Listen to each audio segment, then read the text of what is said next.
What is up, guys, and welcome back here to the ESL Major League Americas. I am Solid Jake. And I'm Kubi. And you are giggling. I am giggling. This stream is too funny. This chat. Too funny. Oh, when the chat It'll never when we saw happen the again. wheels, yeah. I laughed a bit too much. All right, well, we are about to begin with our second series of the night, right. and that is between none other than Tempo Storm and Tuark Iliad. Indeed, and these teams are two highly rated teams, at least in terms of their record in this. Highly rated on This Yelp? league? Where are they highly rated? They're highly rated in this league, in the ESL Major League. Jake, if you want to be. Can't do that to me. It's just too distracting. Okay. All right, let's take a look at those sweet, sweet standings that you have. Boom! There it is. These two teams have. I'll say that Tuark has a lot to prove in the sense that they really want to try and upset. They want to break into that top 2 spot. It's difficult to do considering there is a perfect record for Barrel Boys now. And Tempo Storm holding strong at that 4-0, looking to also continue contending for that spot. And if Tempo Storm wins here, I believe that will all but guarantee them, between those two teams, the top spots. I think those guys are playing against each other next week. So that's going to be exciting. Yeah, I think you're right, but we'll confirm that later in the evening. But as it stands, we do have Tempo Storm and Tuark, and we can introduce those two teams. Just looking over their beautiful faces, this is none other than Tempo Storm with Dreadnought, Arthalon, Glaurung Soldier, and KO. I really hope the rest of the team can live up to the beauty of Arthalon. The pose. They just got to get the pose down. If they could all pose like that. If you want to see the full picture of that, just literally Google Arthalon. You'll find that image. It's so good. It's so good. But on the other half. On the other half, we have Tuark Iliad. And for them, we have Furious D, Quibzy, Chubbs, also Asadia. Don't confuse the two. Panucci, and Trader. Those are our beautiful teams, and these are your beautiful casters, but we're getting this map, this draft ready, and we're going to tell them we are ready to roll. There's 3 L's in that roll, of course. That's why we threw it out. Let's talk about the map a little bit. Kubi, what is the map? The map is Dragonshire. Jake's like, oh, I don't know how to read. Maybe Kubi does? Yeah. Just throw it to you. Just throw it to you. And, that's what I like to throw you under the bus. Ooh, it's good. Bus See what sports? I did there? Yeah. You just no credit. No credit. No credit. It's okay. It's okay. It's okay. No worries. Are you ready? Are you ready? Ooh, cats. Ooh, drafts. And cats, drafts. Volaban. 4-2 Arc. Tuark Gaming, Tuark Iliad. What is it, guys? We didn't set this up. See, originally there was 2 Tuark squads. You're right. It's true. Tuark Iliad. Similar to what we see for Cloud9 at the moment. Yeah. What was the other one? Tuark. I don't remember. Oh, you're asking it's been a long really time. Reach back. Yeah, this is old school. Tuark. Matt will know this. Ask Matt in the chat if you're really curious. It's a name that's. I don't. It's something along that theme. Tuark Iliad and Tuark Irrelevant. That's wow. Okay. Shots fired. Yeah, shots were fired. Now, of course, what ended up happening ultimately is the two squads merged together to make Iliad, and then the team actually became way better. Like, they went from being 2, like, almost bottom-ranked teams to like, just cutting their rosters, making 1 stronger roster, and they were, like, the number 2 roster for quite a while. And they've been having a good amount of success ever since, and they've been a pretty consistent roster on top of it. But just kind of actually speaking to the draft, we can see Vala was banned out, as well as Illidan, and then it's going to be Uther as the first pick, followed by Rhaegar. We didn't see a single Illidan ban or even a top Illidan pick. In fact, I think he was last or second to last picked in both games of that last series. So Tempo Storm obviously has a very different opinion of Illidan. Maybe Tuark does as well. Well, we actually know for a fact that Quibzy really likes to play Illidan. It's one of his preferred heroes. So makes a lot of sense to ban out Illidan. You know, he's already strong in the meta. It's a situational pick for this team. It's a good call. Okay, well, we see the response by Tuark with this triple support lineup, if you will. Those, of course, Tassadar and Tirana, very flexible heroes, but they're quite strong, and this is so much sustain. Double healing ward. All 3 of them can sustain to some point, and Tempo Storm doesn't even think. They say, you know what? That's fine. We got Nazeebo, we got Rhaegar, and we're going to go with a double tank. We can't keep up with this. They're already almost done. Look at this. We've also seen 2Arc opt to go for this Tyrael play in the past. Panucci has had some good success with Tyrael, and previous members, I don't think, Panucci hasn't been there the entire time. They've just always been running Tyrael, and always to great success. Now, Tyrael was nerfed quite a bit a couple patches ago, still making great effect of it. So what we're going to be seeing is Tyrael is going to isolate a target, dive in with that judgment. We're going to see some stuns by the way of Tyrande and Uther. With that Hunter's Mark, Jaina, Archon, if they play their cards right and the positioning is there, which they have proven in the past they're more than capable of doing, they can eliminate targets quickly and then rotate from there in a 4v5 situation. Tempo Storm, on the other side of things, they have double support.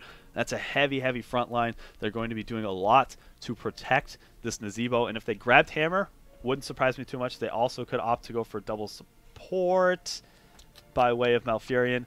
I'm not sure they would have enough damage. I don't think Malf makes a lot of sense. Okay. Yeah, Hammer makes more sense. They need that damage, but like you mentioned, though, they have this quote-unquote eraser style between Hunter's Mark, Judgment, and then just everything else on top of it. Yeah, right. But we've seen this actually in previous games today. When you throw a Hunter's Mark down on even a Diablo, they fall so quickly, and we're looking at just the one support. I mean, Tempo Storm, like you mentioned, in theory could have gone for double support, but they're opting not to do that. I think there is a very solid game plan that has been laid out for both teams. I like the approaches they're taking. I wouldn't really say that either team really got outdrafted. Yeah. They both got what they wanted for the most part. We see that cat is just perpetually sleeping. I promise you she's still alive. I will throw things I will throw things at her to confirm. No? Yeah, go ahead if you can. No, if you I'm can throwing things go at the through cat. the goalpost of Production equipment we have in the studio. I'd have to throw my pen. It's the only thing I can throw, and you guys know I need this pen to look smart. So this ball weighs actually nothing. Yeah, throw it. Oh. Production. She is alive. Excellent. That was a good throw. All right, we'll let that these was guys like a know. Tychus grenade. Lob. We saw sweet Tychus grenades in the first game of the last series. It was pretty critical. Good stuff. I think that was hospital playing. Don't quote me. All right, let's let these guys know we are good to go. We're hearing Glaurung talk about his LAN center experience. Now, Glaurung and Dreadnought are actually playing from a LAN center. They currently just moved to a new house. The house does not have internet, so they drove to a local LAN center where they're saying there's a lot of kids playing Call of Duty around them, screaming and getting very excited. And I think he said there's a kid like sitting behind him watching, because they explained they're playing in a video game tournament. Call of Duty Sports. COD Sports? COD Sports. CODesports.com is actually a website. Really? Yeah. That's like your favorite website. It's got to be. That's just like something that you would blurt out walking around the house. Like everything is just something esports and CODesports.com. You also put .com on the end of everything too. Yeah, I do. This just fits right up your alley. The kitty is actually sniffing so hard right now. We're going to give you guys some kitty cam action, give you guys that cat life. But the game is loaded up. That it is. Let's get to introducing these teams. On the blue side for 2Arc Iliad, we have Furious D, Hasidia, Panucci, Trader, and Quibsy. And on the other half of the map, we do have Tempo Storm, and that's going to be Arthalon. I believe Nick is Dreadnought. That's going to be Soldier, played by playing Diablo, KO on Nazeebo, and this is Glaurung sitting on Zolia's account. For whatever reason, they can't use their own accounts in this LAN center. I don't know the details behind it, but either way, that is in fact the normal Tempo Storm roster. No subs happening here. So super confusing. They're really just trying to ruin our day, Jake. So we're going to do our best, guys, to try to replace the names there, but we'll have to sort of allude to that a couple times during this set just to make sure you guys are aware of who is playing on these accounts. Of course, they're making the best they can with the situation available to them, as they just have some of the members have moved into that new house. So, ooh, spoilers. Well, the minions are going to take a lot of damage.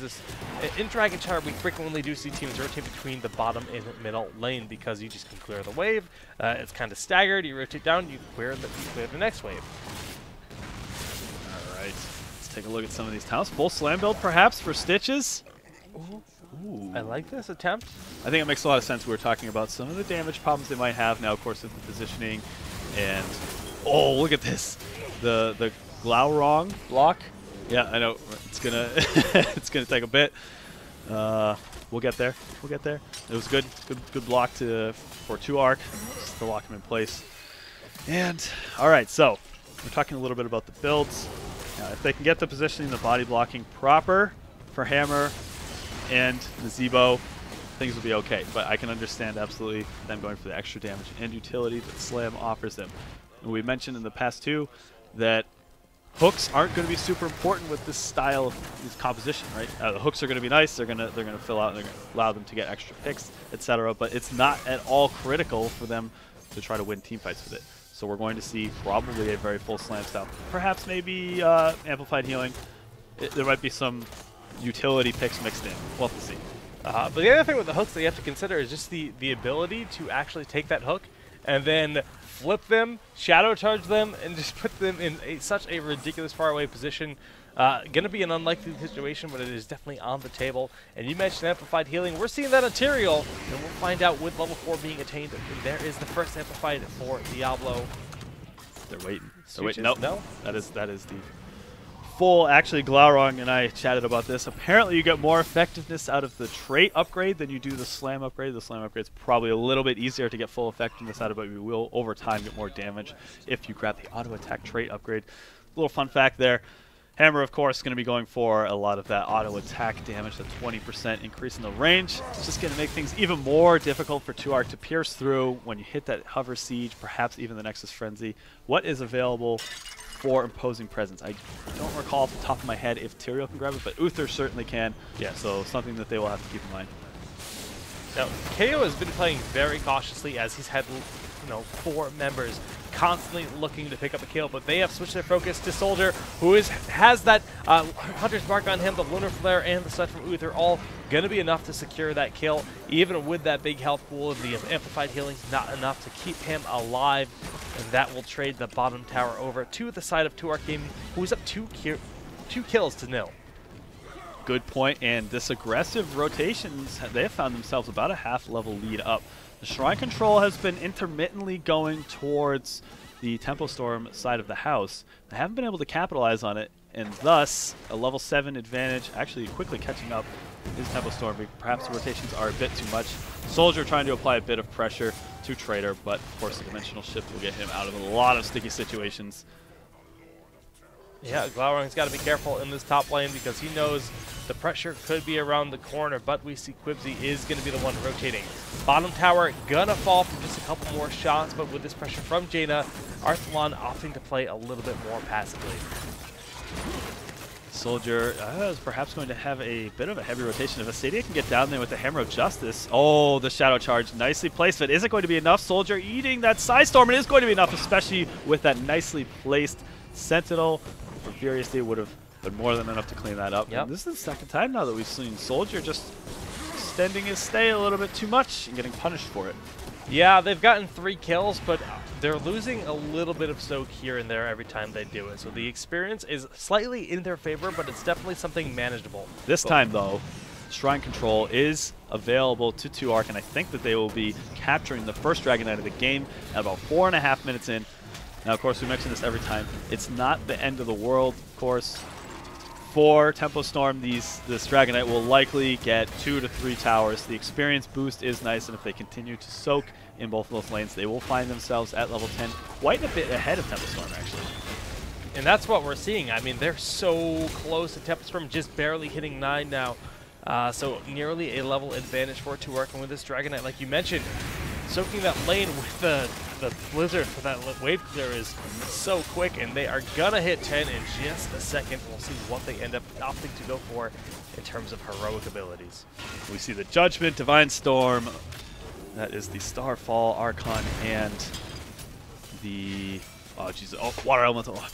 I wanted to say Snowman. That's not correct. Snowman. You need that a holiday outfit. You can't even get it anymore. It's so sad for everyone that can't have that second tint. Secret outfits. Secret outfits. Secret. There's one of those secret outfits right there. Winter Veil Rhaegar. Yeah, there it is. So festive.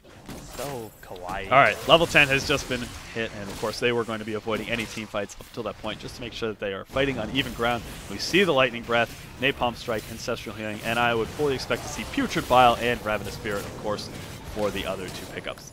And there they are. Yeah, they're not playing Wonky Wednesday. They're not trying to do their Gargantuan build.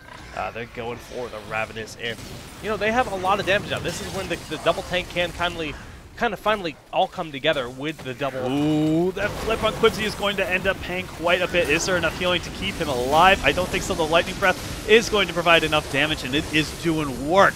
Trader, I don't know if he has Dimensional Shift off cooldown. He does. There it is. But the hook is good, and Asadia is going to get caught out. Yes, that's a really nice Divine Storm hitting all 5 members of the team, but I think that he's actually going to find himself out.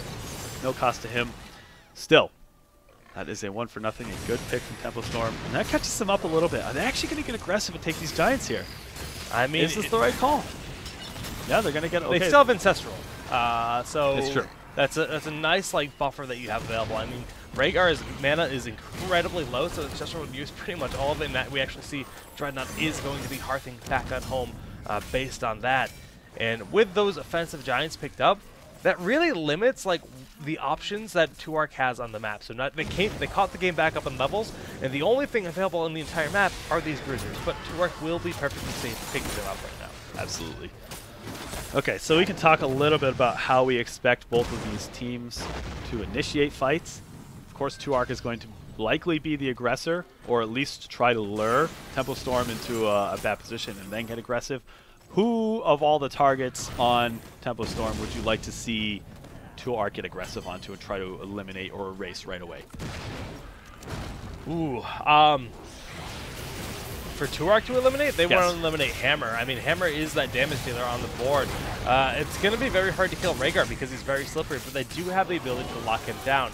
Thing is, it's going to be unlikely that Rhaegar is caught out of position because Rhaegars tend to have, even though he's a melee hero, he tends to pretty much stay in the backline, keep those healed, maybe poke a few auto attacks when he knows he's free to do that, but... How about I mean, you can't deny the effect that Ravenous Spirit's going to have on those fights too. Or do you think that he will be too far, you know, positioned out of the way that it's just you're spending too many resources to get over there to kill him? I mean, they have the judgment to stop it when they absolutely need to, and they also have Lunar Flare. So, especially now that we have Lunar Blaze picked up at level 13, I don't actually think Ravenous is a massive concern of theirs. Okay. We'll have to see how that is played out. And of course, on the Tempo Storm side of things, picks are nice, but more or less the name of the game is to protect those backline members. As we can see, the KO is getting a lot of effectiveness. The Ancestral Healing going down for Dreadnought to keep him alive. And Furious D will find himself in a bit of trouble, and the Lightning Breath is causing a ton of damage. Of course, Glaurung will end up falling there in team fight, but not before getting a 2-for-1, maybe a 2-for-3. Nucci, can he escape? Yes, it looks like, it'd be just enough the shielding from Trader, just in time to make sure they keep it alive. And what are they going to do with this advantage? They could back up to take both of the shrines. Perhaps they're going to grab their bruisers, perhaps both. Now, in that fight, we saw the Judgment go down, and then we saw Lunar Flare used. And the second both those two abilities were used, Nazeebo's just like, all right, the gates are open, and he just threw down Ravenous Spirit, and it did so much damage. I mean, we can just look at the charts. I'm sure he's up there. Actually, no, he's fallen. He's actually number 3, but still, it's you know, doing a lot of work. Hammer getting that massive amount of damage done throughout the game, just continuous sieging up, throwing the Napalm Strike down. See, Jake, this is why we have a second computer. Pull up the damage chart ahead of time, so I don't look stupid. And then you don't look silly making these outrageous claims. But during all of this, the second Dragonite of the game has been picked up for 2ARK. So although it might have seemed like they were a bit on the back foot after that fight, not the case. They secured Dragonite while Tempo Storm was healing up, restoring their mana. Yeah, this is a nice pickup for them. This helps them catch back up in the momentum after that team fight that didn't go so much in their favor.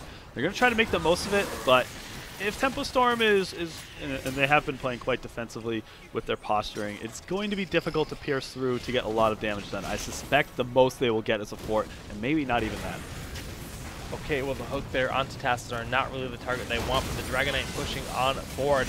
We'd still have a Judgment available, but the punt will be used to remove that Hammer far into the backline. And we can see the Ravenous Spirit go into town from above in the lane. Ancestral Healing will be used on Dreadnought to keep himself alive. And Quibsy is very low, but the stun comes out from Asadia, keeping him alive at the last minute. I don't know if that cleanse was what allowed Quibsy to stay alive, but he is still kicking. Diablo was not able to secure that kill. We do see the death on Tassadar. That I'm sorry with it. The whole fight, the story was KO, just unloading his Ravenous Spirit everywhere. Yeah. Well, the hook goes out, not going to end up connecting, and yes, that Ravenous Spirit made quite a mess, just kind of going to town. Jay compounding on the yes, but really though, it just did so much work during that team fight. They needed to stop it. It didn't happen, and Quibsy pretty much lost his entire health bar to that Ravenous Spirit, with Diablo following up, forced a lot of their damage out of the rest of that fight, and more or less halfway through, it was just 2ARC having to retreat. And that's the power of, well, when you don't save your stuns for it. I mean, they have so many options to it in the positioning. The thing is, like, if they have Oracle and they just save that Oracle, they pop it and they just throw a Lunar Flare, or they pop Oracle and they throw Judgment on them. But they're not saving it, they're not respecting it, and Quibsy does get caught out of position, picked off 40 seconds onto that death timer, and Temple Storm's looking to push up and have a full level advantage. Diablo using the flames of his stomp to get vision of these bruisers and then shadow charge through gracefully the wall. Dashing through the forest to get to the bruiser camp. Successfully does so. Right, I mean, we can stress time and time again that the positioning that you have as a Jaina player has to be so much on point. Even just losing track of the enemy team for a split second can mean that you get ganked. She has, other than the sprint, grabbed at level 13, not even.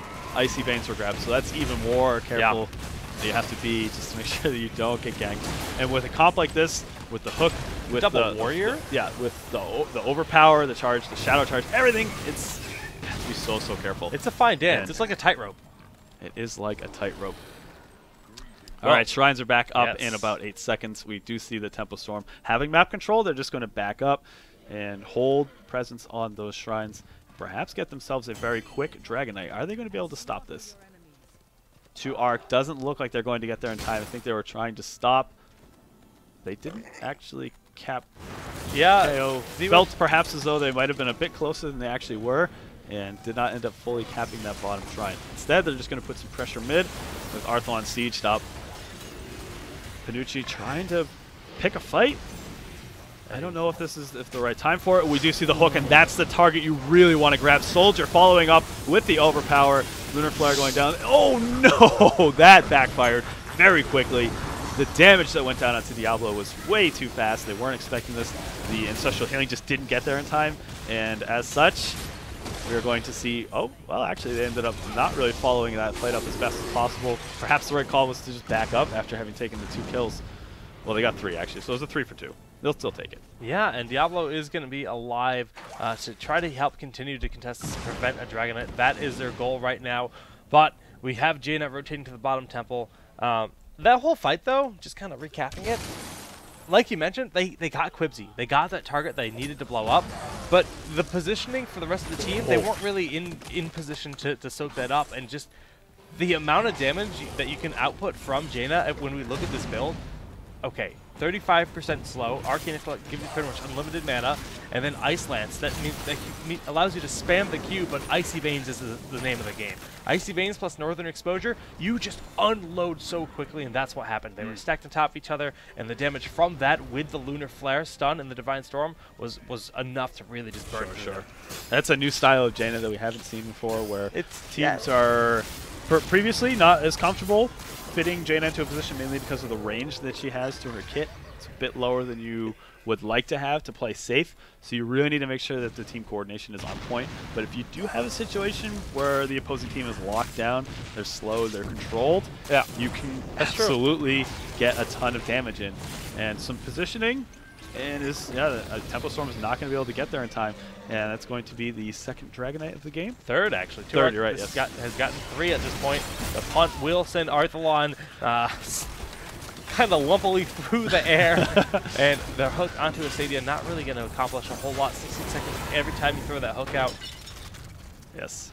Also need to keep in mind the opposing presence, of course, on Uther, and Arthalon has to be careful with his targets that he chooses. That's actually a very good point. Now the hook, once again, reaching for it, not going to end up connecting with anyone, but still worth throwing it out, trying to find someone out of position, a cheeky target. Arthlon again stuttering through the air. Yeah, it's a lot of a poke game here. I don't think they're going to be able to move in to get this keep, of course, with the low HP, and only 30 seconds left in the Dragon Knight. But more importantly, it is a 5v5, and there's a lot of control. It's a very defensive style team that Tempo Storm have, so they should have no problem. They haven't in the past defending these Dragon Knights. I think 2Arc realizes this. They're not going to get over aggressive. They'll take what damage they can get, and at this point, they're holding themselves very even in terms of levels. You know, the teams will likely hit level 20 within 20 seconds of each other. So well, kudos. I mean, yeah, kills are just about even. Fights have been pretty exciting going back and forth between these two teams. We got ourselves a great game. Yeah, we do. 2Arc looks good, but Tempo Storm, they're not done yet.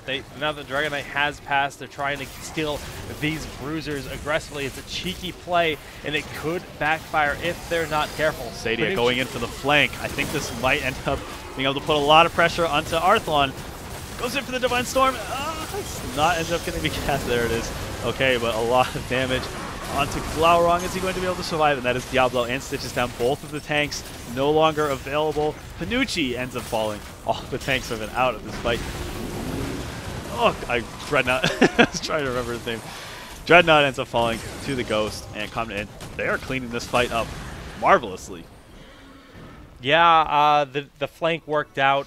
They were able to plow through those tanks. Hunter's Mark is really getting its worth weight in gold, and so is this Bursty style out of Jaina. They're in amazing position. They have level 20. They have those level 20 talents, and even though Diablo had enough souls, it's only 2 members standing versus the 4 here. Oh, but with the Sadia getting flipped like that, putting them into an awkward position, it's just a lot of damage they're putting on him that they're not really anticipating on having to worry about. They're absolutely pressing this advantage, getting themselves a keep pickup. I was going to say this early in the game, not really, 17 minutes in, but still they're taking what advantages they can get, maximizing their team fights. They're trading out Panucci, and they're getting a bunch of kills, getting themselves a keep. Moving forward nicely, like we said, both teams have hit level 20, so we can actually get a chance to talk about that. Despite there being an imposing presence available, Nexus Frenzy was still grabbed by Arthlon on Hammer. That's a lot of, considering Giant Killer, Hover Siege mode, with the extra range on Nexus Frenzy, that's a huge threat that they need to deal with. And before I asked you the question, who do they need to isolate 2Arc in the team fights, I think 100% now you can say Arthlon. Yeah. Because, yes, Ravenous Spirit is good, but even at the level 20 upgrade, you're only getting that extra speed and reach, of course, right? So no huge damage up, but yes, Specialized Toxin does end up doing quite a bit more damage. So depending on what his stack level is from Gathering Power, you might want to consider it. Still, Hammer, KO, going to be doing a lot of damage. And they need to be eliminated. I'm just always curious to see what 2Arc's positioning is. How are they going to approach that? Like we saw the flank in that last fight, I think that was a really nice move for Uther to do. I think they probably were expecting maybe Panucci on Tyrael to apply some kind of flank or just dive past the line, and then they just saw Uther pop up from behind. Nicely done. Those are the kind of plays that they need to make to isolate those targets. Yeah, one thing I want to point out is definitely actually just saving that judgment for the Nazeebo was something that 2Arc needed to do, and they finally did that in that last fight. It seemed to have paid off. Yes. But will they do it this time? Hunter's Mark has been used onto Glaurung, but it's going to wear off. So that's one thing that is off the table. That has a pretty decent long cooldown, so they don't have to worry about that tank getting blown up as easily. And with this Hover Siege, I mean, Arthlon is able to just kind of inch forward a little bit here and there, poking and prodding at that fort. But it's all about battling for the Dragon Shrines, because if one team loses a team fight at this point in the game, that could very easily be GG, and the full-on initiate is happening. A big Divine Storm for the Judgment goes out to stop that Ravenous Spirit. Yes, and the cleanse was enough to keep Dreadnought alive, but the Lightning Breath keeping him in place is too much damage with the Hunter's Mark going in, and we find that Tempo Storm is now in full retreat, again having lost both of their warriors. KO is now falling. Arthlon, the predicted Lunar Flare was not quite on point, and it looks as though he will escape. Asadia is now capturing the bottom shrine, and as you mentioned, the team that wins this fight will likely have themselves a Dragon Knight. 2Arc will for sure. Is this going to spell them the end of the game? I've got to be honest with you, probably. That's 30 seconds you do not have any control. Right. You have some damage in the form of Arthlon, but I don't think he's going to be able to hold 5 members off of this core long enough, and I think game number 1 is going to be going to 2 Arc Iliad. Yeah, that's going to be it. Very well played. This triple pseudo support style really working out for him. And game 1 going to 2 Arc. Definitely a very strong start for them in this best of 3 series. The lockdown.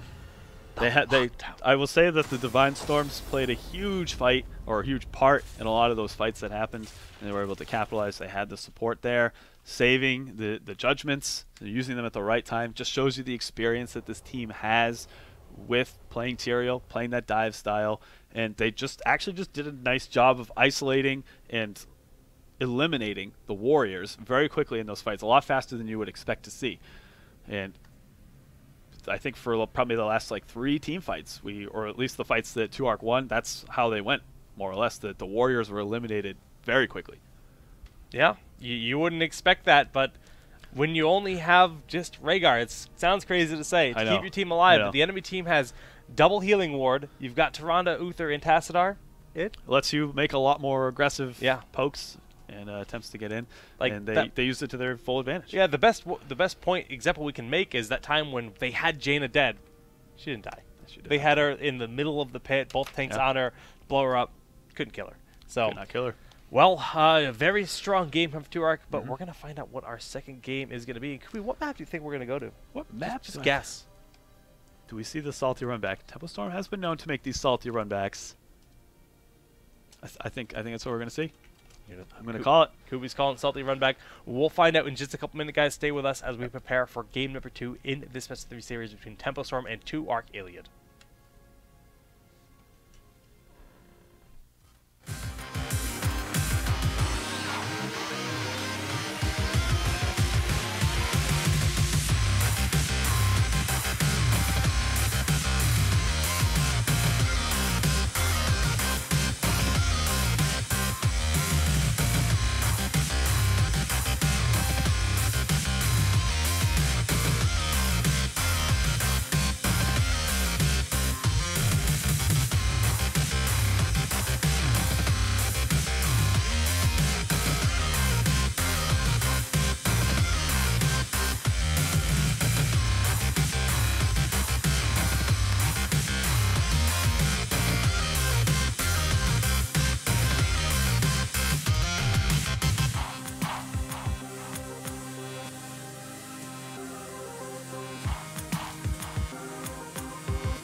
Alright guys, welcome back here to the ESL Major League Americas. I'm Solid Jake. And I'm Kubi.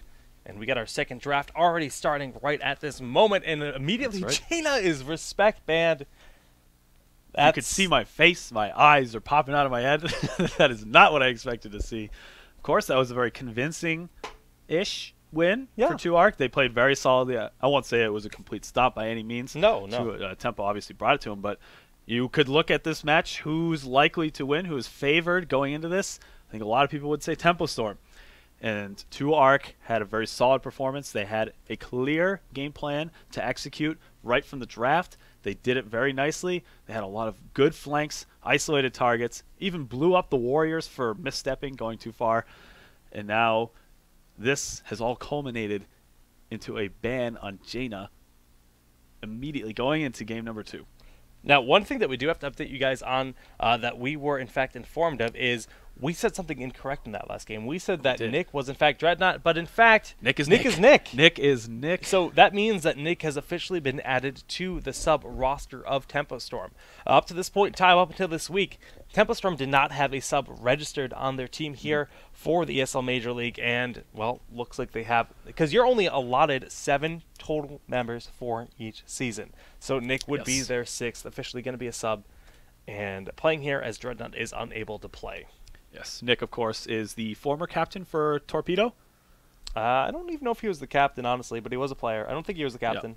And he's been subbing for a lot of teams. I think he is still looking to put together a squad, if I recall. Just in case you guys were wondering who he is. Yeah, multi-talented. I mean, he's a big streamer here on Twitch. Solid player. So no surprise to see him pulled in as a sub. So we're not sure what the conditions are that allows Glaurung to play, but not Dreadnought. But we'll leave that to managers, etc., to fill you guys in on that. That's a but whole nother story. As it stands, Nick is Nick, Zoya is Glaurung. Very, very good to get that confirmed and out of the way. But looking at this draft, we've got Uther Rhaegar for Tuark once again going for a super supporty style, but instead of having Karanda Tassadar, they've changed hands and this is support heavy. It is support heavy, and it's very unlike Tuark to grab the hammer here. They almost always opt for very aggressive styles of play. They honestly, if you had to pick one of the teams out of the 8 here that play very differently style-wise from the other teams, I'd give it to Tuark. And just to see them go for a very laid-back, this is almost the exact, I'd say it's the exact opposite of how they normally play. Is Tempo Storm familiar with this take on the play style for Tuark? We'll have to see. All right, well, Tempo Storm will likely grab Malfurion or Brightwing, and then they need a tank. I don't think we'll see Lili, especially without Illidan here. The only time we've ever really seen Lili was actually paired with something like Illidan, who needs a lot of quick kills. Okay. Diablo Stitches once again. But their support is actually Tassadar Tyrande. That's the interesting part here. Yes. Good point. So 2 healing wards available, and I think we're going to actually... so support style Tyrande is like unheard of. And they might even just go without. They're going to grab amplified healing on both. This is an incredibly pick-heavy composition. This is going to be a Roman gank style. Yeah, you're Hook, right. Diablo's standing near Stitches to get the combo off, and they can seriously displace members of the enemy team. Previously, we've been highlighting the fact that Hook has not been that important to the team comp and its effectiveness in terms of protecting other members of the team. Aside from Tyrande, the other 2 damage dealers have escapes. They can handle themselves in terms of getting out. Obviously, they will find themselves caught in sticky situations, but as it is, they're putting a lot of pressure, I think, onto Stitches to get picks. Wouldn't be surprised at all to see Fishing Hook here in this game. Yeah, I wouldn't either. And we're gonna see the Hook Lunar Flare just be that initiate. They're gonna do that. The Lunar Flare will be thrown down, just assuming the Hook will connect very frequently. And I actually think we'll end up seeing Rain of Vengeance to complement that as well. But time will tell. What's the pickup for Tuark? I'm thinking, like, how do you counteract that style? Like, if you know it's coming, is Void Prison the right That's what call? I'm thinking. But then you have to look at the rest of the damage output you have available on the team, and it's quite low. So, true. Maybe Zagara makes more sense. Zebo?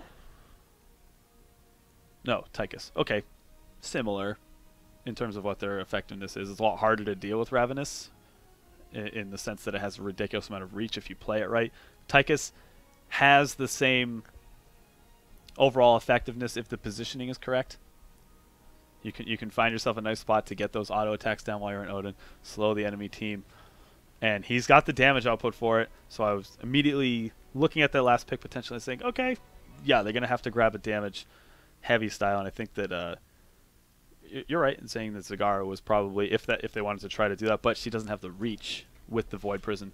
I was thinking perhaps Blink in to chase the Hook, Void Prison, Wormhole back out. That's something that can keep him safe. Zagara doesn't have that safety. Okay, well, these are going to be the rosters for this second game. Tuark is currently up 1-0 in tonight's matches. All 10 players are ready, and I'm just going to say 78, good to go. Jake's signature. Of course, when he's hitting all the buttons for XSplit, he likes to type numbers into the chat. just production things. The countdown has begun. The game is going to be underway in just a moment. And Cubus Maximus, this is weird. Tyrande Tassadar as the supports for a team with double tank. Yeah, it's going to be a very aggressive style. They're really going to be trying to maximize those picks. If they didn't get Fishing Hook, I'd be shocked and would honestly be grilling them afterwards, trying to figure out what their overall approach was to how they wanted to try to get through these fights without. We've seen the meta shifting towards more healing, more healing, tanks, that kind of style. But to have the let's try to end the fight or at least stop it from happening very quickly, haven't seen it in a while aside from the Sonya Illidan. Cool, it's a cool take. I wonder how much they've practiced. I mean, I'm sure that they've at least run it a bunch of times, but in what situations versus what team comps? Is it map specific? Well, I'll find this out in just a moment. Let's get to introducing these teams. Jake, on the blue side, we have Tempo Storm for them. We have playing Soldier, KO, Nick, that is Nick, of course, Zoya, that is Glaurung, and Arthon. And on the red side for 2Ark Gaming, we have Furious D, Quibsy, Panucci, Asadia, and Trader. All right, overlays are corrected, ready to roll. Best of 3 series. Tempo Storm down in the series right now, not a common thing. But 2Ark looking very good in that last series and looking very good in their draft. They have that Uther Rhaegar. They have an incredible amount of sustain, but on the other side we have this double tank. And we saw a ban out on Jaina. Very uncommon, but very cool. The ban on Jaina, yeah, that's a statement. That is a statement. All right, I'm seeing the Hunter's Mark cooldown reduction. I mean, and again, that's pointing towards the hook style. There it is. Is Soldier going to be able to capitalize? Not quite. Perhaps wasn't able to quite react to the dash.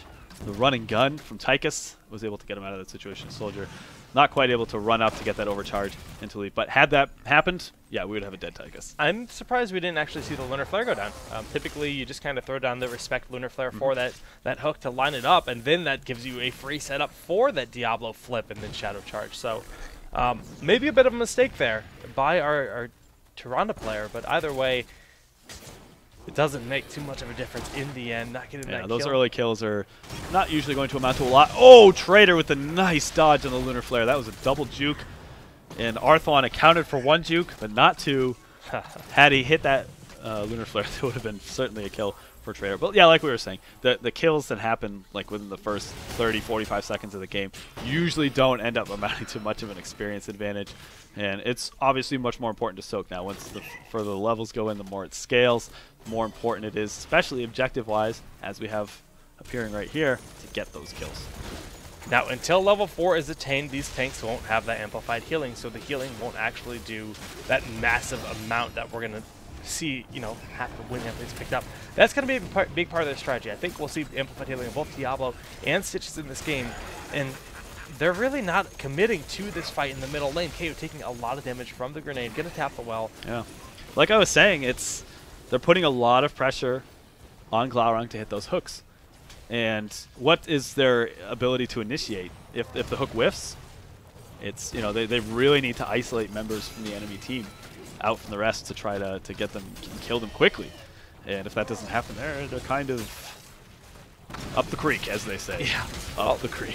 Now, ETC didn't actually go for the amplified healing. He went for the extra damage, and while Glaurung is getting quite low, Fiercy having a bit of a hiccup in his internet, but he is back in the game, and we have the double healing ward, so the sustainability provided by our pseudo supports should be enough at this point in the game.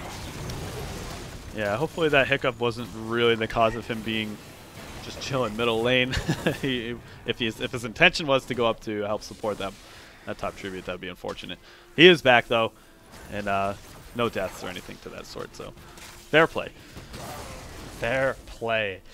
Well, you know, right now it's pretty neck and neck. The experience is quite even, and this is typically when we see teams try to get the first merc camps of the game. continuing to soak and push on forward, and we can see the pathing of the Tyrande, the Tassadar, and the Diablo making their way to these Giants. Getting that early Giant camp, and will we see the pickup of the Bruiser camp at around the 4-minute, perhaps just a bit later mark, to apply that additional pressure across the map while the next temple spawns at bottom? As we know it does, the first two spawn mid and top. Second round is going to be spawning bottom, so you know that you have some time away from that lane where you can try to apply some pressure. And yeah, we can already see perhaps that Quibsy on 2-Arc is posturing to do just that. And yeah, they're just posturing for these. The Sentinel will reveal that Trader is in position to take those bruisers. I don't think we're going to see a sneaky chill. Sneaky chills. Watch out for them. That's my favorite dish. Sneaky chills. What does sneaky chill taste like? I don't want to know, Gooby. I really do not. All right. Soldier wanting to contest and hold the control of that middle Watchtower. Won't matter too much, as we should have the warning for that bottom temple appearing just in a moment. And we'll have to see what approach both teams take. Temple Storm opting to take the slightly later Bruiser camp. Should time out about the same for both teams, actually. Yeah, well, Bruisers, Merc camps, Giants, you name it, all being collected, and the bottom temple has now spawned 4 minutes, 45 seconds into the game. It's about 5 minutes for second temple. Of course, Gooey, that does spawn. How soon? How late? About 2 minutes after? 2 minutes after the temple is finished, which is the variable. Knowledge is power. Knowledge is power. The more you know, knowing is half the battle. Oh. And the Sentinel going out. Furious D playing guard duty right now in the front. And we can see this quest to level 10 as this bottom temple is here is well underway. Slightly in advantage of our red team, and that's why Tempo Storm is respecting them. It's a tough shell to crack with the position that Quibsy is in. Diablo could push in, but without stitches to land that hook, and Panucci finds himself quite a bit out of position, gets sniped off, and now we have a 4v5. Most of the temple has been depleted for 2-Arc. Still, though, this could be a very punishing team fight. They aren't quite level 10, so Tempo Storm needs to be careful with what kind of fight they take. Yeah, I mean, that Odin has so much power and potential, but with the flip there and the Hunter's Mark into a lot of Ancestral will be enough to keep it alive. Vala has fallen, Divine Storm doing a bit of work, and that respawn on ETC with stage dive, bringing him back into the battle. They still didn't hit 10. Fighting versus Heroics. Oh. Yeah.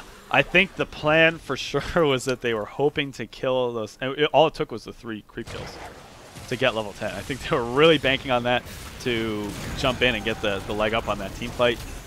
Did not end up going in that favor. Now they find themselves at a level and a half deficit. A good jump on getting this golem. It's rare to find a situation where the team can capture this golem sub 10 minutes.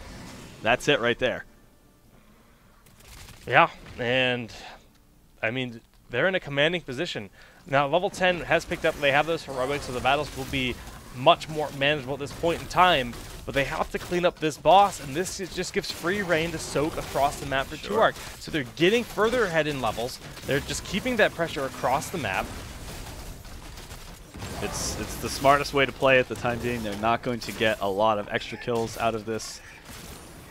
Trying to, poke at them while they're capturing this boss, or at least trying to push it away. I think the smartest play was to do just as you were saying, continuing to get that soak. And they're holding that level lead, and they're actually at a 2-level lead doing this. So let's talk about some of the heroics that were grabbed for both teams. Of course, Lightning Breath, Strafe, Archon, Putrid Bile, and Starfall.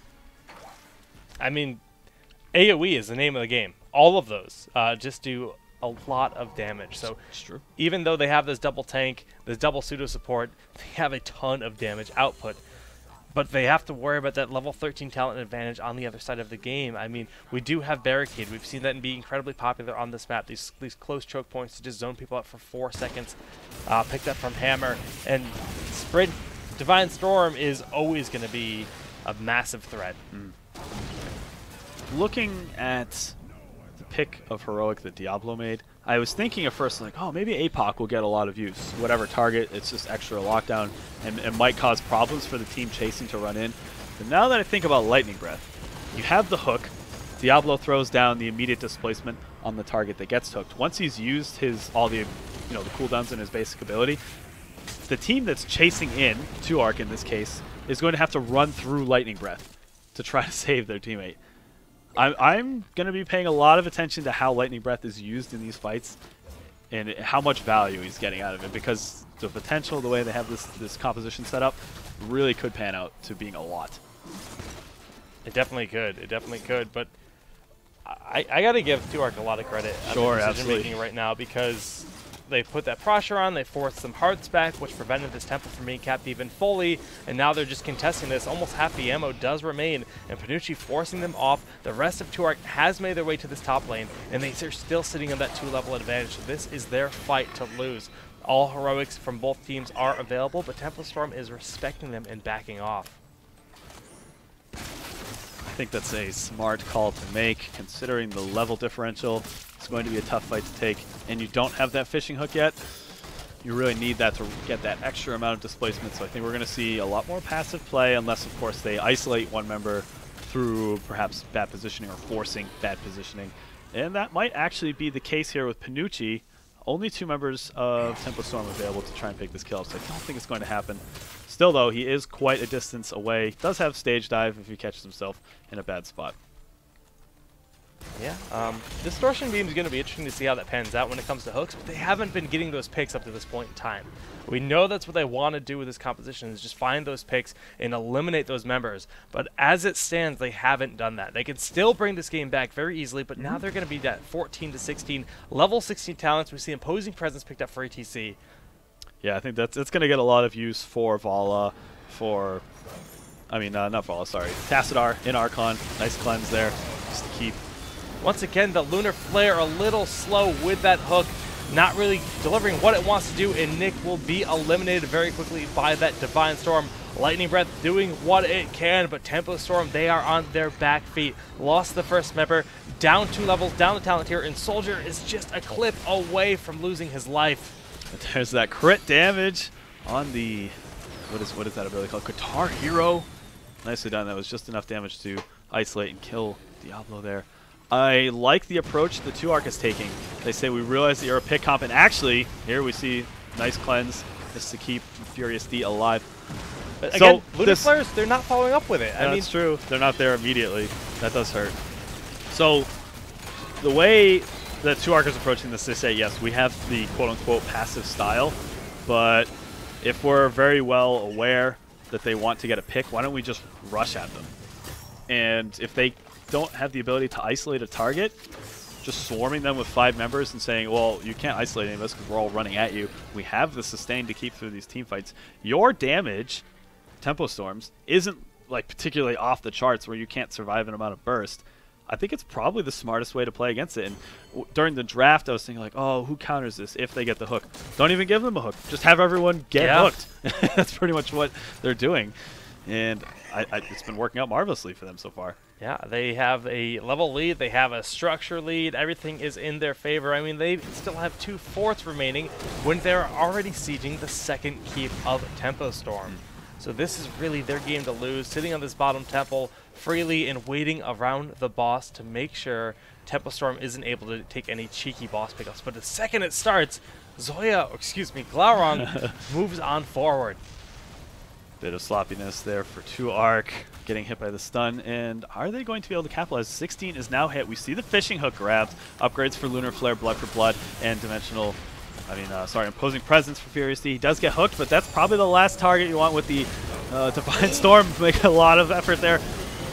I mean, nicely done with the Shadow Charge, but then ETC knocked him right on off. The stage dive coming in. Asadia is super low, and they managed to pick up that kill. Panucci will be the next to fall, and although 2Arc managed to get this boss, this looks like it's gonna be a victory in terms of a team fight here for Tempo Storm. Fishing hook going out, picking up that kill, but now Tempo Storm has to turn around and clean up the boss.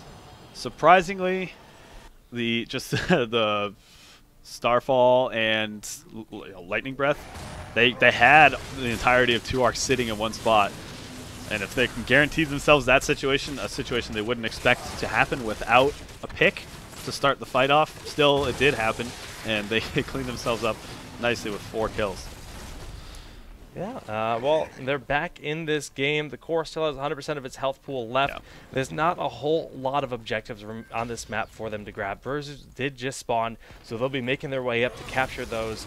And Bruisers for the 2ARK side of things are up as well. Yes. And they will be rotating appropriately to counter what they can assume is likely Tempo Storm capturing that. As you mentioned, that is the only available objective. Oh, they actually decided to not show. And then they hid. Yeah, I like that. Did they know? That's kudos to them for having a real good idea that they would see that Sentinel go forward. Yeah, really just, you know, playing to the enemy team's composition, waiting, and then the second the Lunar Flare has lost its vision, walking in and grabbing it. Just a nice little mind game to say, oh, where are they? Oh, wait, okay, they're actually just taking their bruisers. Okay, so levels are even for both teams. I'm curious to see how 2ARK approaches this. Do they continue to just rush at them? Oh, but that's a very nice hook. Perhaps not quite the target they would want to see, but they do have Panucci isolated from the rest of the team. And the concussive blast with that barricade, that's exactly the width they need to make sure to lock out Tempo Storm from penetrating into that fight. I mean, that's how powerful it is. It just locks out so many paths, and Soldier moving on in by himself. Remember, they've only got these like half supports to keep him alive. They do have the double healing ward, and Diablo has that amplified healing. They managed to bully them off. All heroics still on the table for both teams. And there goes the Odin. A nice body block initially there from Panucci, wanting to make sure that he was saving him. I don't think that Glaurung was aware of his positioning. He does end up neutralizing 2 hooks now. So important. I can't stress that enough. A lot of damage going down onto Astadia. The Ancestral Healing is going to be enough to keep him alive. And how's the rest of the team fights? Oh, no, Furious D losing a lot of HP, but Uther is able to back up just at the last second. A lot of members of 2ARK are quite low, but they do end up picking the kill onto Diablo. He does have the souls. He will be able to get back up to this fight in just a short amount of time if Tempo Storm can stall long enough. Again, so many members of 2ARK are low. The stun, Hunter's Mark, not quite there. Ooh, so close. I mean, that's what the kind of stuff you need to do. And they're actually going to force 2ARK to back on up. Diablo back into the fight. He's got that full health pool, that full mana bar, and Tempo Storm doesn't want to give them any damage from these temples. That's right, both teams just reposturing. Tempo Storm is sitting on the middle temple for the time being. How does 2ARK react to this? Do they rush in to try to push them off? Panucci getting very aggressive, duking it out with Soldier. But okay, they weren't able to. I was thinking, did they tap the well? What did they do? No, they didn't tap the well. They just postured safely. Lunar Flare connected with Panucci with that Hunter's Mark, and the flip is there. So Panucci, is going to be able to stay alive, and the Ancestral Healing there to secure that stage dive going in, but Lightning Breath doing a sizable amount of damage. This time, Diablo does not have the souls to respawn, and KO gonna end up losing his life. 2ARK have forced them off. They picked up 2 kills for nil, and they're going to be able to take both of these temples as a result. That fight there was about as much of an all-in as you could expect with the Lightning Breath. The position that Diablo in almost guaranteed that he was going to die. The question was he going to be able to do enough damage with the Lightning Breath to allow the rest of his team to clean up what would be a 4v5, but members of the enemy team having very low health. Turns out that wasn't quite enough. You consider the double support available. The Ancestral Healing had already gone down. Still, though, not quite enough damage, even with the tools and stuns they have to their team. That said, like you mentioned, that's a lot of tempo pressure, and we are down to a naked core for Tempo Storm. Yeah, and that's a tough spot to be in. They're down 0-1. Level 20. Yeah, they are playing with a sub, something you have to consider, but still, 2ARK is looking incredible right now. Yeah, it's very solid. I just really can't stress enough how much I enjoy their approach to these team fights. Just keep every member close enough so that a hook is just not that impactful. Panucci moving forward to deny these Giants. They will be stolen, and the hook could be something they look for. Going out, gonna connect with Panucci, but not gonna be quite enough to pick up a kill. I think Panucci has been the target of, I don't know, maybe 4 out of 5, maybe 5 out of 6 of the hooks that have gone down. So kudos to Panucci for really getting the positioning down, thinking, where is this next hook going to come from, and can I save members of my team? Quibsy in an unfortunate spot. The rest of the Tempo Storm not available to really capitalize on that hook. And honestly, this is where 2ARK found themselves in a lot of trouble last time. The one team fight that they have lost is because they were getting a little bit too greedy, capturing the boss. And I think this is smart on their part to back up. We see the Odin going down. And yes, that Odin has so much damage potential. Soldier will be the first one to fall here. Divine Storm hitting just about everyone, and this is looking grim for Tempo Storm. We can see Glaurung incredibly low on the health. The hook goes out but does not end up connecting. And in the backline, KO tried to flank, but in the end paid for her life, trading out 0 members. Boss is picked up. The Temples have spawned, and I think that's GG. That hook could have neutralized the fight just a little bit. They probably would have been able to secure the kill onto Trader in the Odin. He had just a little bit of health left. And yes, it's GG in the form of 2Arc appropriately just capturing both of these temples at top and mid. Of course, only one of these temples is needed to really take the core down from 100 to 0. On top of that, you also have a boss pushing down in the bottom lane. There is absolutely no way the Temple Storm will be able to push them off, keep the boss clear, and then make a comeback from there. Kudos to 2Arc making a fairly sizable upset, I would say. And this is going to secure them a chance to break into that top 2 spot, like I was saying. If Tempo Storm happens to lose the rest of their games and 2Arc wins the rest of theirs throughout the rest of these ESL NA Major League, of course. If they, like I said, win all their games and Tempo Storm loses theirs, they could find themselves breaking into that top 2 that we thought would be almost impossible to break into. But on top of that, it also breaks a tiebreaker between Barrel Boys and Tempo Storm, because this is the standings going in today. Tempo Storm happened to lose their game. Barrel Boys, they dropped the game, but they won the match. So that solidifies Barrel Boys as the leader, putting them at 5-0, and Tempo Storm will be at 4-1. 4-1. Still a very respectable position to be in. Oh, yes, of course. Just about guaranteed to find themselves in that playoff bracket. And I mean, we do have to point it out that Glaurung and Dreadnought, they traveled to a LAN center together. Glaurung was playing on a local, like a computer that he's never used before. He said it had a lot of problems. Dreadnought's computer was so poor that it refused to even play on it. That's why they brought Nick in as a sub. So not the optimal situation for the team. But either way, 2Arc played phenomenally, and they well earned their victory. Yeah, I think even despite those deficits that you were mentioning, I think 2Arc played super solid. They had very nice counters. All of the play that they had looked clean, crisp, rehearsed. They've been practicing, and it's showing. And their draft was, they knew what they wanted. It was very decisive drafting. So well played to them, and congratulations. That's gonna, I mean, just looking at the draft again, that's gonna put 2Arc, that seals the deal for the 3rd place spot for now. I mean, that's a big deal, because top 4 advance to playoffs. So fighting for those top 4 positions is, if you're not in top 4, not only do you not get a chance at the money, but you fall to relegation matches. And relegation matches means you might not even be returning to the Major League next season. And that's not good. That's not good. That's not good. You're right, Jake. You really want to make sure you're in those top 4 spots. So congrats to 2Arc on their victory today. Yeah, some fun games. Cleanly executed play styles. I like to see that. And we'll have to see how the games play out on Thursday, same time, 8 p.m. on this channel. ESL_Heroes. If you guys aren't already following, please do so that you guys can check out games in the future. And you can also find the EU games as well, 6 hours prior. Yep, just about. And you know what? Speaking of Thursday, what do we got going on, Kubi? What do we have going on Thursday? We're going to have Cloud9 Maelstrom versus Synapses Gaming, formerly Heroes Hype, and Murlocs Inc. versus Evil Geniuses. Another big day, and we can take a final look at the standings. There is a tiebreaker, if I'm not mistaken, between 3 of those teams. So Maelstrom, Synapses, Murloc, they are all currently tied. So each and every one of those matches means so much. And Evil Geniuses, of course, really needs to pick up a win as well to try to keep putting the pressure onto 2Arc to hold their spot in that top 4 that goes on to the playoffs. So very important games still. Can't stress that enough for all of these teams. But on that note, I believe that's going to be it for tonight's broadcast. And Kubi, where can these beautiful ladies and gentle nerds find you? They can find me on Twitter at @TheKubi. And of course, you guys can check out our show that is casted from twitch.tv/SolidJakeGG. That's every Wednesday at 9 p.m. Eastern Time. And that will be myself, this handsome nerd over here, Solid Jake, Zoya, and Sham2. We talk about everything and anything Heroes, esports updates, patch notes, etc., etc.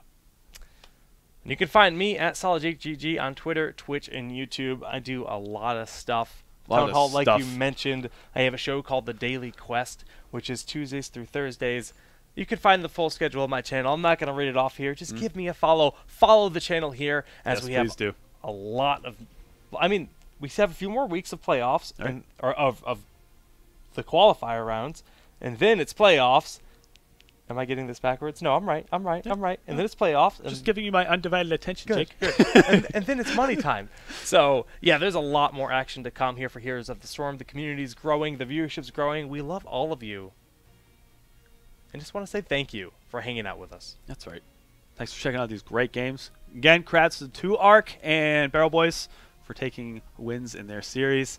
And we'll be back Thursday night at 8 p.m. Eastern Time, same place. So check out those games. Don't miss them.